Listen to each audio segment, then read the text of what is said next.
Steel 36,000 रुपये ton होतं, आता स्टील झालंय 60,000 रुपये टन. घ्या ऍक्च्युअली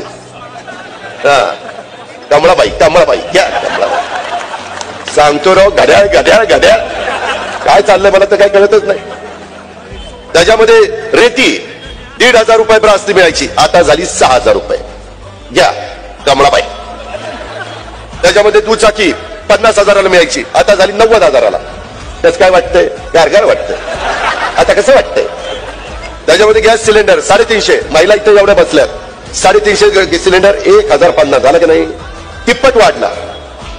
कसं आता स्वयंपाक करताना कसं बरं वाटतंय का? काय तुम्ही मला सांगा, कोणता अधिकारी यांना मतं मागायचा?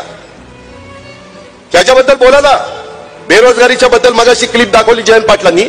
आपल्या चाकणला 1.5 लाख कोटी गुंतवणुकीचा कारखाना, 2 लाख मुलं मुली कामाला लागले असते. गेला गुजरातला, काय केलं भाजपने? मुख्यमंत्री काय करत होते? उपमुख्यमंत्री काय करत होते? त्यांचं काम नाही. कित्येक प्रकल्प चाललेले, त्याच्याबद्दल बोलायला तयार नाही.